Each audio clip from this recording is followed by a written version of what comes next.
What's up, everybody? This is Dropwise back again with another video, and today we're going to be talking about something really special. Have you ever wondered what would happen if you put a CRT on top of a mannequin in place of their head? Well, now you don't have to wonder, because here I present to you Franklin. So Franklin has been our mascot for some time now. I guess probably about a year and a half ago is when he was created. And he's been through a lot. He's been through a lot of parties. He's been through a lot of outfits. And recently, or I guess last year, he had a couple bad falls in one night. So he was in dire need of repair. So just finished that up recently and thought, hey, now would be a great time to give him a proper introduction and just kind of show everybody what he's all about. So he's a mannequin my girlfriend got for me, I guess my birthday a couple years ago. He had a head, a really creepy looking one. So removed that, made a little platform for a head, attached that with some L brackets and some nuts and bolts, and here we have a functional TV on top of a mannequin's head. And now his no pun intended, his biggest downfall is that he's very top heavy. So I will be weighing him down in his legs. I'm probably going to pour some concrete into his leg that attaches to the stand, because that is how he ended up falling. Somebody bumped him and he just toppled right over. So anyway, he's fixed, he's back, he's with us again, and he won't be going out to a show until he's solid and stable. So anyway, I'd like to introduce you all to Franklin. This is our guy. This is our little mascot. So people love to take photos with him. He's just a cool little piece to bring around. We get to match outfits and stuff whenever we do themed parties. So yeah, I just want to talk a little bit about Franklin, and then also kind of combining this with another piece of equipment that I want to talk about is the WaaavePool. So Andre J. Coding has an open source visual tool called WaaavePool, and you can build one yourself if you can get a Raspberry Pi 3B, or with a little bit of extra work, you can use a Raspberry Pi 4, which is what I did in order to get it working. Basically, it's just like an ISO, like a Linux ISO that you can load up onto an SD card, and then boot up your Raspberry Pi with it. And then you've got some MIDI control type things that tie into it to do the visual controls. But I'm going to try my best to move over here and show you a quick demo.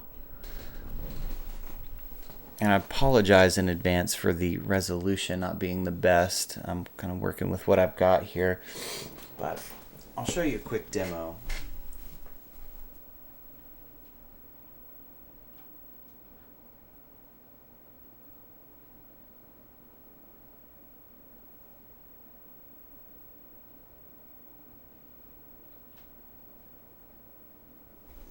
So basically, this is a delay and feedback device. What you'll typically do with it is feed a video signal into it. So in my case, I'm feeding it from my desktop, just playing a loop or clip of some visuals I found, and you can start feedback loops, and you can also modify like the transformation of them. You can move them up, down, rotate, you can change the speed, you can change the exposure, all kinds of different things. And this is just a really cool really neat tool, specifically for when you're using CRTs, because it just feels at home on them. CRTs are lower resolution than standard, like, projectors or anything that people are using more modern these days. But it just feels right on the CRT, and I really, really like the way it looks. It's a really cool and quick way to get some unique effects and textures and things into your show. Like, doing this in Resolume is possible, but it's much more work than what I just did. It took me 5 seconds to get this looking this way. And it's very flexible. You can do a lot with it. And it was cheap. It was cheap to set up. It was cheap to build. The software is free. The most expensive part is either going to be your Raspberry Pi or the MIDI controller itself. So if you want me to do a deeper dive on the WaaavePool setup itself, I will be happy to do that.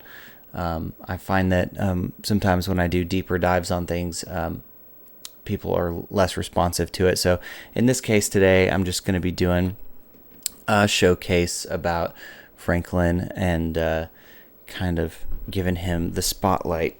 So I'm going to move him a little bit back out of the way.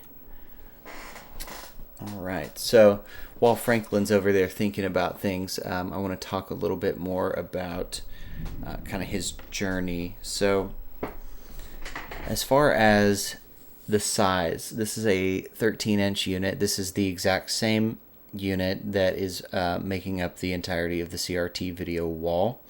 If you remember, I got 10 of them from a yard sale at once, and I only used 9 for the wall. And the TV in particular that is on his head is actually a TV that suffered a fall when I was very first starting out to build the CRT wall and testing it with the video wall controller. I did not have a stand built yet, so I had them stacked precariously, like way too high.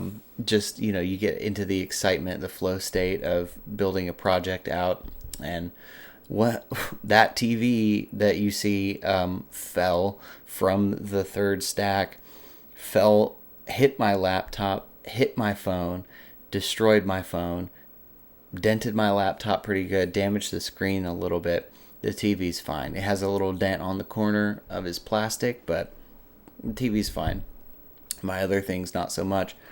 So that was the beginning of where we are today with this current setup. But I had another 13-inch Magnavox TV. It had like kind of the wood grain paneling on the side, and I did a little paint job on it. Kind of gave it the cell shading that you've seen maybe in like Borderlands, giving it those like little sketch mark lines on it, give it some texture. And that was what he had for the longest time. And, I should have foreseen his demise, basically him being so top heavy. Any bump or anything that kind of unsettles him once he's standing is liable to knock him over, and did. Somebody came up to take a picture with him and kind of like posed and then bumped it, and then he fell over, and I heard the crash, came over, rushed over. He got picked back up, and then he fell again, like not even 5 minutes later. And since then, his original head TV never turned back on. So, but between now and then, I moved houses. I've been working on a lot of other shows and other projects, and things he just kind of got swept away under the rug. So that brings us to, this current week. I had some extra time, had the extra TV sitting around, and decided to put him back together. So here we are for his debut. Glad to have him back. But yes, we will definitely be putting some concrete or something very heavy in his legs to make sure that he doesn't fall. I would like to do something with his stand as well. Maybe widen it a little bit more. He's not super stable on that stand itself, so I think maybe having a larger surface area would do him well. So, but yeah, just wanted to showcase a couple things at once today, talking about Franklin, of course, but also just showcasing this WaaavePool utility. This is something that's been in my arsenal for a while, and I do use it increasingly more so lately. I'm really kind of feeling drawn to it, liking the effects that it gives us, but I did have some issues with it as well. So again, if you do want a deep dive on this visual tool, let me know in the comments. I would be happy to do it. Like I said before, I just feel like sometimes the deep dive videos people are less interested in. So without any further ado, I'm going to let Franklin take us home. And I just want to say again, thank you all so much for watching and for the feedback and the support. I really do appreciate it, and I really just couldn't do it without you. If I was screaming out into the void, I just don't know that we would still be doing these videos. So thank you again so much for all your love and support. So without further ado, I'm going to let Franklin take it away, and I will see you guys in the next one.